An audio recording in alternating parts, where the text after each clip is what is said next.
हमारी स्वास्थ्य की सोच भी बड़ी एकांकी है। हमारी स्वास्थ्य की सोच भी बहुत ही सीमित है और उसी को दुनिया ने हेल्थ मान लिया, उसी को दुनिया ने हेल्थ के दृष्टि से आगे बढ़ाने का काम किया। और वो क्या था? वो था क्यूरेटिव हेल्थ केयर। हमारे डॉक्टर, आपने सुना होगा, बड़े बड़े पढ़े लिखे डॉक्टर, उनसे बोलो परहेज क्या है, क्या परहेज है? परहेज कुछ नहीं, खाओ सब कुछ, बस एंटीबायोटिक ले लो, और अगर ज्यादा बीमारी है तो एंटीबायोटिक का इंजेक्शन ले लो। यानी अपने शरीर को खराब भी करो और फिर उसको बनाने का इंतजाम भी करो। Curative part. आपको जान करके आश्चर्य होगा कि ये 2017 में नई स्वास्थ्य नीति आई जिसमें जोड़ा गया preventive, promotive, curative, palliative health care.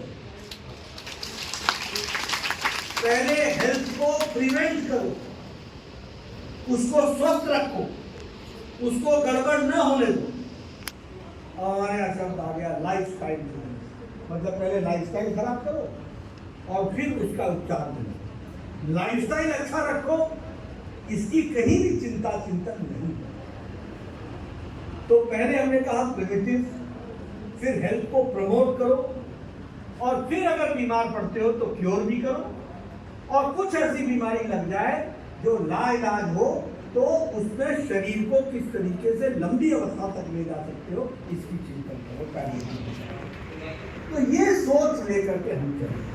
और मुझे खुशी होती है कि देव संस्कृति विश्वविद्यालय आज योग, आयुर्वेदा और वनस्पति औषधि पर रिसर्च करके आगे बढ़ रही है। इसके लिए भी मैं आपको बधाई देता हूँ, क्योंकि आपने स्वास्थ्य को भी सर्वांगीण रूप में देखने का प्रयास किया है।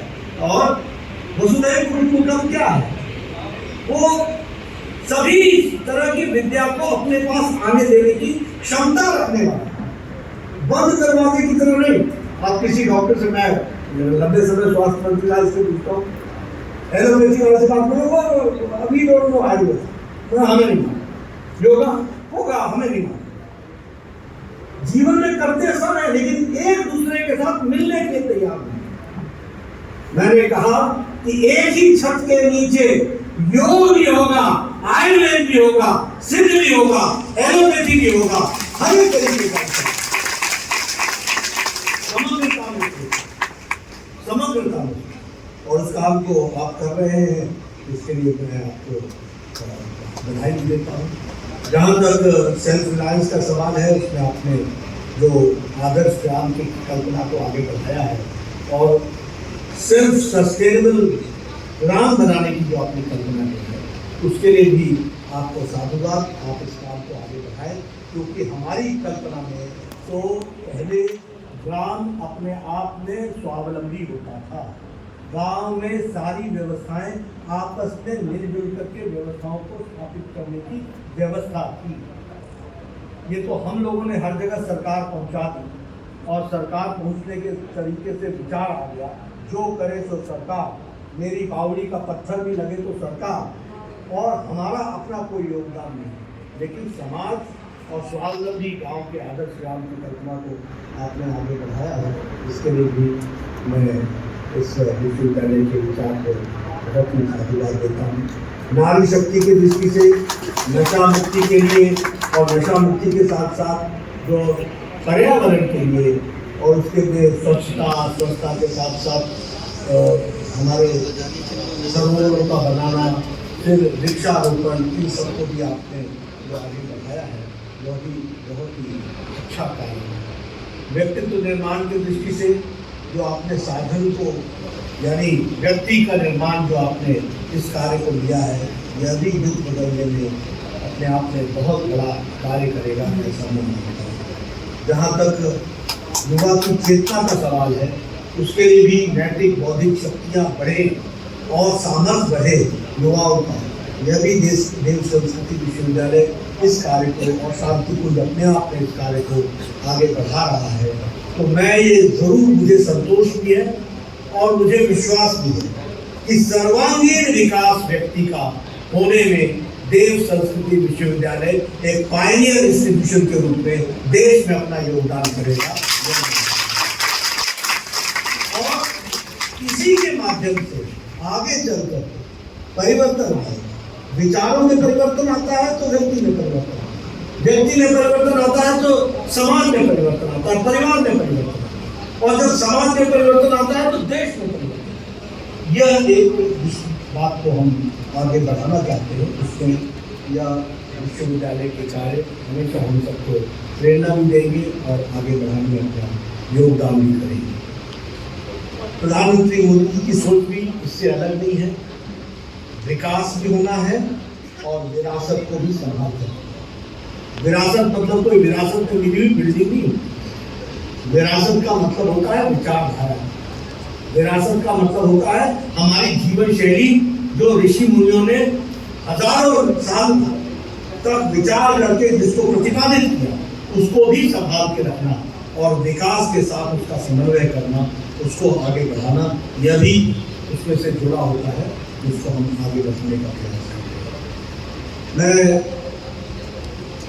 जहाँ एक तरफ विश्वविद्यालय के द्वारा किए गए कार्यों के बारे में मैंने चर्चा की है, वहीं जहाँ तक वसुधैव कुटुंबकम का सवाल है और जो G20 का थीम भी है, अब ये भी अगर आप देखें तो भारत के विचार को G20 के माध्यम से आदरणीय प्रधानमंत्री जी ने वसुधैव कुटुंबकम के विचार को दुनिया के सामने रखने का प्रयास किया है। इसको भी और इसीलिए जब मैं ये कहता हूँ तो मेरे मन में जो विचार आते हैं वो आपके साथ मैं जरूर आत्मसात करना चाहता हूँ। जहाँ तक भारत की हमारी विचारधारा है, ऋषि मुनियों की विचारधारा है, लंबे समय तक जिसको हम लोगों ने और जो साइंटिफिकली प्रूव भी हुआ है, वो है विचारधारा कि हम सबको समान दृष्टि से देखें, सबके बीच में समरसता होनी चाहिए और सबके बीच में समन्वय होना चाहिए। और समन्वय की दृष्टि से हम लोग ये मानकर चलते हैं कि जो हम हैं वो आप हैं, जो आप हैं वो हम हैं, जो ईश्वर का अंश हमारे में है वही अंश आप में है, और आपका और हमारा समन्वय तभी संभव है जब हम आपके साथ समरसता के साथ जीवन बिताने के लिए अपने आप को आगे बढ़ाएंगे, तो हम आगे बढ़ेंगे। इस तरीके का ये अब इसको हम कई शब्दों में, कई उदाहरणों से हम इसको स्थापित कर सकते हैं और इसी को लेकर के हम लोग आगे चले हैं, इसको हमने आगे बढ़ाने का प्रयास किया। लेकिन मैं किसी की बुराई नहीं करता हूं, पर जो वेस्टर्न पॉलिटिकल थॉट, जो पाश्चात्य देश की सोचने की का तरीका था, वो तरीका ये रहा कि मनुष्य सबसे supreme and everything is made by the God for the human being. मनुष्य के लिए ही सारी चीजों की रचना है और इसलिए इनका उपयोग नहीं, उपभोग करना हमारी जिम्मेवारी है, बाकियों का उपभोग होना ये निहित है। ये सोच लेकर के होते हैं। और आप देखिएगा उनकी शब्दावली भी अगर आप देखें तो आपको कहीं भी शब्दावली में क्या बोलते हैं, वो अंग्रेजी में क्या बोला जाता है, the exploitation of the natural resources. They never say utilization of the natural resources. वो कभी नहीं कहते, क्योंकि जो मन में है वही जवान है। एक्सप्लॉइट करो, निकालो जो कुछ है प्रकृति का, उसका उपभोग करो, ये सोच लेकर के पाश्चात्य जगत है। इसलिए एक्सप्लॉइटेशन, हमें ये एक्सप्लॉइटेशन शब्द ऑफ नेचुरल रिसोर्सेज कहने में पीड़ा होती है। हम जब भी कहेंगे तो हम कहेंगे utilization of the natural resource. उतना लो जितना आवश्यक, उतना लो जितना पृथ्वी के साथ समन्वय बन सके, उतना करो, उतना प्रकृति को छेड़ो जो आवश्यक है, और सेल्फ सस्टेनेबल डेवलपमेंट, इसको हमको आगे बढ़ाने की। लेकिन जब मैं इसकी चर्चा करता हूँ तो मुझे ये भी ध्यान में आता है कि COP22 तक इनको मशक्कत करनी पड़ी। अब ये लोग कहने लगे हैं कि नहीं एक्सप्लॉयटेशन नहीं होना चाहिए, हमको ग्लोबल वार्मिंग से बचना चाहिए। अब चर्चा मतलब ऐसा कहना ठीक नहीं है।